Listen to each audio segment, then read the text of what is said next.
Hi everyone! Welcome back to my channel. I'm here today with a slightly different kind of Chinese drama video, which is a video about my favorite Chinese drama actor, Wang Yibo. Wang Yibo became super famous after the Untamed, and right now in 2020, he is definitely one of the most popular Chinese young actors. In this video, I wanted to give an overview of Wang Yibo's career before his Untamed superstardom, and to offer my views on how he's managed to achieve the success that he's had in the brutal and messy world of the Chinese entertainment industry. This is a long video, and I've broken it up into 3 sections: Trainee Life and UNIQ, Day Up, and The Untamed and Beyond. You can click in the description box into the section that you want to watch. If you like my content, guys, please hit the subscribe button. Okay, let's get started.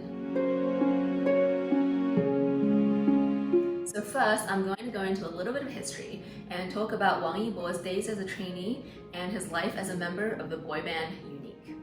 Wang Yibo was born in Luoyang, which is a medium-sized city that's basically smack in the middle of China. He must have started learning dancing at a pretty young age, because at the age of 13, he had already entered himself into a national hip-hop dance competition at which he placed in the top 16. It was around this time that he caught the eye of a talent scout from Yuehua, an entertainment company. At the age of 13, Wang Yibo signed up to be a trainee at Yuehua, and he spent the next 2 years training in China at Yuehua. And then when he was 15, he moved to South Korea and trained for another 2 years at YG, under a collaboration program between YG and Yuehua. YG is a massive South Korean entertainment company that's produced some really famous acts over the years, such as Big Bang, Psy, Blackpink, and 21. So Yuehua knew in 2012 that the Chinese infrastructure for idol training was very unsophisticated, so it entered into collaborations with South Korean companies to borrow their expertise. In October 2014, Wang Yibo debuted as part of a K-pop band called UNIQ. I'm calling them a K-pop band because most of the songs they sung were in Korean, but they actually had 2 Korean members and 3 Chinese members. After they debuted, UNIQ participated in promotional activities both in South Korea and in China, but I think because they were owned by a Chinese company, they were supposed to be focusing their energies on establishing a market presence in China. They had quite a few successful songs between 2014 and 2015, including the incredibly catchy Iyo Iyo, which has some really good choreography. Sadly, UNIQ's good fortunes came to an end abruptly in 2016 when the Chinese government started prohibiting South Korean entertainers from performing in China and appearing on Chinese TV. Obviously, this had a massive impact on the Chinese entertainment industry and threw a wrench in Yuehua's plans on monetizing this boy band that it had invested years into training. But what's strange is that after this happened, Yuehua just seemed to give up on trying to promote the boys as a band at all. I mean, I don't think it would have been impossible to maybe have the 3 Chinese boys perform in China and then have the rest of the group, or the group as a whole, perform outside of China. But instead, Yuehua was just kind of like, okay, you guys all have solo careers now, go figure it out. Next, I'm going to talk about the variety show Tian Tian Xiang Shang and the massive influence that it's had on Wang Yibo's career. So at this time, UNIQ as a band has stopped performing together, and the 5 boys had to make it out on their own in the entertainment industry. There were supposedly months at the end of 2015 when Wang Yibo had nothing to do at all, no work. It was around this time, which was probably the lowest point in Wang Yibo's career, when an opportunity opened itself to him and which he held on to, and this opportunity not only gave him his next job, it introduced him to the Hunan TV platform, which would give him many more opportunities in the years to come. So at the beginning of 2016, Wang Yibo became the 4th host on the variety talk show Tian Tian Xiang Shang, or Day Up. As background for those that aren't very familiar with the Chinese entertainment industry, Hunan TV is a satellite TV station that's based in Hunan province. It is probably the most popular TV station in China, especially amongst young audiences. And it's also not really accurate to call it a TV station because it's more like Netflix, it's a viewing platform, and it also creates a ton of its own original content, including TV dramas, variety shows, the galas, live performances, everything. Now, Day Up isn't the most popular TV show on Hunan TV, but it's been around since 2008, and it's hosted by Wang Han, who is one of the most influential people at Hunan TV. Being on Day Up means every week you get to show your face on satellite TV, and it was seen by aspiring celebrities at the time as a pretty valuable opportunity.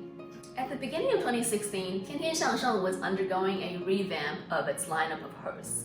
At one point in time, 天天向上 had as many as 7 hosts, with Wang Han being the main host. But at the beginning of 2016, there were only 2 hosts remaining out of the original 天天向上 hosts.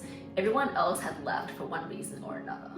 So Hunan TV knew that they had to inject some new blood into 天天向上, and they started this competition called 天天小兄弟, or 天天Little Brother, which basically involved, I think, 15 or so young, good-looking guys, including Wang Yibo, all showing off their talents and vying for the spot. This competition went on for about 3 or 4 months until finally Wang Yibo was selected as the next host of 天天向上. If you watch the clips of 天天向上 from during this period, you'll see that there were so many of these little brothers, and it was really hard for any one person to stand out. Wang Yibo didn't really stand out that much from the rest of them. Even though he was clearly the best dancer by a long shot, there weren't that many opportunities for him to showcase his talents. On any given episode, each individual person was really only given a few minutes to be in the spotlight. Nevertheless, at the end of the day, Wang Han picked Wang Yibo as the person that he wanted to join the team. At the time, and for quite a few years thereafter, audience members questioned Wang Han's decision to pick Wang Yibo out of all the little brothers. Wang Yibo really isn't the world's greatest talker. He is shy, he stutters when he's nervous, and he's terrible at keeping up a conversation with people that he doesn't know well. Not exactly the qualities that you're looking for in a TV talk show host.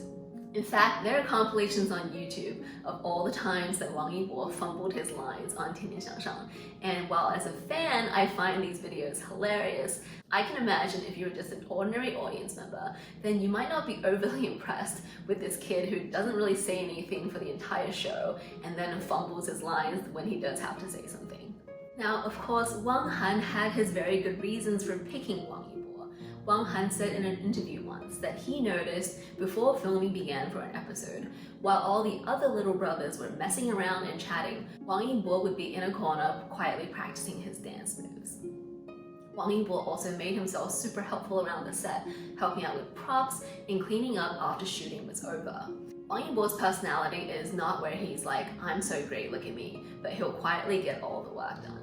I think his modesty and his hardworking nature is why Wang Han favored Wang Yibo out of all of the little brothers, and why even to this day, Wang Han treats Wang Yibo like a little brother and even like a son. The questions about Wang Yibo's hosting talents, or lack thereof, continued for years after he was chosen. In fact, in one memorable episode, Wang Yibo had to respond to audience criticisms, and the criticism that he read went something like, does Wang Yibo just go on stage every week to watch 天天向上, and he gets paid for that too? And Wang Yibo's joking response to that was, hey, I do dance accompaniments too, and I get paid for that as well. I think the reason Wang Yibo was chosen to host 天天向上, even though he doesn't like to talk much, is because 天天向上 didn't need another talkative host. They already have 3 of those people. Wang Han, Tian Feng, and Da Zhangwei are all super talkative, engaging, and charismatic entertainers.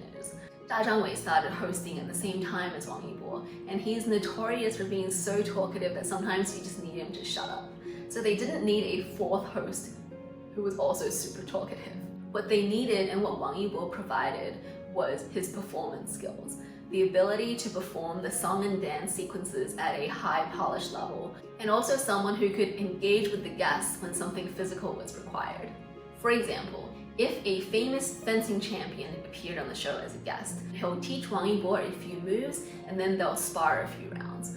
Or if a famous traditional Chinese dancer appeared on the show, then she'll teach Wang Yibo a few moves and then they'll do a dance together. Basically, anytime anything physical is required as part of the guest interaction sequence, Wang Yibo is pushed to the front lines to do it. Not only is he able to learn dance moves super quickly, but he has a high degree of hand-body coordination that enables him to learn all of these new skills on the spot or within a very short period of time. And so, week after week, Wang Yibo continued showing up on 天天向上despite all of the criticisms and all the questions about his abilities. The next highlight of Wang Yibo's career was when he appeared as a dance tutor on Produce 101 in the summer of 2018. Produce 101 is a show where 11 girls are selected out of 101 trainees to debut as a C-pop girl band. This was basically the first idol selection kind of show to appear in China, and it was enormously popular. And from the very first episode, audiences were drawn to the very pretty young guy who looked like he was about the same age as the contestants, but who apparently had the qualifications to be their dance teacher. At the end of the first episode, Wang Yibo performed the girl band dance to the theme song that the girls were supposed to be learning, and the internet exploded. Wang Yibo's dance was so well executed that even today it's probably the most famous and the most well executed girl band dance performed by a male in China. Because of his strong dancing skills, his patience when teaching the contestants, and his occasional signs of embarrassment when the girls teased him, Wang Yibo gathered a substantial batch of new fans during the airing of Produce 101. At this time, Wang Yibo's look was a super heavily made up K-pop look, which personally really isn't my favorite, but I know a lot of audiences loved the over-the-top made-up look that he had, especially his blue hair, rose eyeshadow combination. And the next big milestone in Wang Yibo's career was, of course, The Untamed. The Untamed was filmed in the summer of 2018, around the same time as Produce 101 was airing. And after filming finished, and after Produce 101 was finished as well, Wang Yibo pretty much went back to not having that much to do other than being a 天天向上 host. And things continued that way all the way until the summer of 2019, when The Untamed aired, and then of course, as we all know, exploded in popularity. Now, I'm not going to talk too much about The Untamed. I have many videos where I talk about The Untamed, but I did want to mention 2 points. The first point is that the actor for Lang Wangji was one of the last actors to be cast, and Wang Yibo had been passed up for the role not once but twice when the producers were looking at the photos that he had sent in. But he persevered and showed up in person for an interview, and apparently the moment that he walked in the door, the producer looked at him and said, yes, that is the Lang Wangji that we want. The second point that I'll make is that when the first episodes of The Untamed aired in China, it was universally considered to be a crappy adaptation of a BL web novel. I think some audience members had good things to say about Xiaozhan's look and Xiaozhan's acting skills, but pretty much all netizens were agreed in the fact that Lang Wangji was very ugly. In fact, the hashtag Wang Yibo Lang Wangji ugly was the trending hashtag on Weibo for many days. The hilarious thing is, by the time that The Untamed finished airing, most audience members had come around and they thought Wang Yibo's Lang Wangji was the best thing ever. But that doesn't change the fact that for weeks, the reaction to Wang Yibo's Lang Wangji was so cruel and so negative, like you can't even imagine. By the end of 2019, of course, Wang Yibo had become one of the most famous actors in China, and now in the middle of 2020, he's still flying high, and it definitely looks like he has a very promising career ahead of him. He's still a host on 天天向上 and makes a weekly appearance on TV, much to the happiness of his adoring fans. He's still not very good at hosting, but now that he's super famous, it doesn't seem to matter much anymore. And even though he still doesn't talk that much, when he does have a one-liner, intentionally or unintentionally, they tend to be super funny. Wang Yibo has multiple highly anticipated dramas coming up, including The Legend of Fei with Zhao Liying, and also a police drama called Being a Hero. So even though The Legend of Fei may seem like the more hype-worthy of the two, it's actually the second drama, Being a Hero, that is the strongest indication of his promising career as an actor. And that's because in China, there is a prestige difference between starring in wuxia dramas and starring in the kinds of dramas that has the Chinese government's support. Being a Hero is about police officers working in drug enforcement, which means it's the kind of drama that has the backing of the Chinese government. Now, we all know that to make any kind of money in China, doing anything, including as a celebrity, you need the support of the Chinese government, or at least you can't get on the bad side of the Chinese government. Now, I'm not saying that's a good thing, I'm just saying that's just the way it is. So if Wang Yibo wants to succeed as an actor in China, and starring in dramas like Being a Hero is a very good step in that direction. In terms of variety shows, Wang Yibo is going to be in the highly anticipated season 3 of The Street Dance of China alongside Lei, Jackson Wang, and Zhonghan Liang.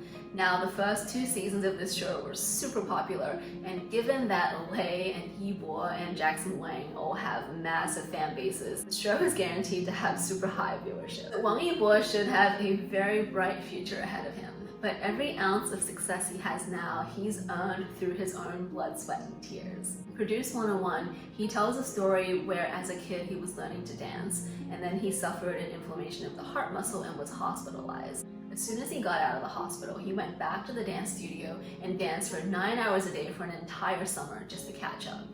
He was also a trainee at YG in South Korea, and I think anyone with any familiarity with the South Korean trainee system knows how brutal it can be. What's more, Wang Yibo had the tenacity to keep doing something even though he knew it wasn't what he was naturally good at. After he became a host on Tian Tian Xiang Shang, he withstood all of the derision and all of the questions about his qualifications to be there. I think it takes courage to get on stage on national TV again and again, week after week, year after year, and have to stand there and not say much, all the while knowing that people are criticizing you for not saying much. The other quality that I believe has been crucial to Wang Yibo's success is his modesty. Now, China is still very much a very hierarchical society, and when you spend time with someone who's your senior, modesty and a willingness to put your head down and do work will serve you much better than being proud and confident and too eager to show off. It was this quality that really cemented Wang Yibo's status as something of a protege for Wang Han, and also firmly established his relationship with Hunan TV. One thing you'll notice very quickly if you watch Tian Tian Xiang Shang or interviews of Wang Yibo is that he's a very genuine person. He doesn't like saying things he doesn't mean, and he's a terrible liar. I think a lot of fans are drawn to this side of Wang Yibo, that he's managed to stay true to himself in the messy world of the Chinese entertainment industry. I really do hope that Wang Yibo's career continues on its current trajectory and that he remains happy doing what he does. So that's it, guys. This was a very long video, but I hope that if you're a fan of Wang Yibo, you enjoyed it. And if you're not a fan of Wang Yibo, then at least you found it interesting and informative. If you have any questions about Wang Yibo or any comments about anything specific that I mentioned, then please leave a comment for me. I'm going to try and link down below all of the episodes of Tian Tian Xiang Shang that I've mentioned in this video. If you like my content, please hit the subscribe button. I make videos about Chinese dramas and I upload new content on Sundays. Okay guys, see you all next time.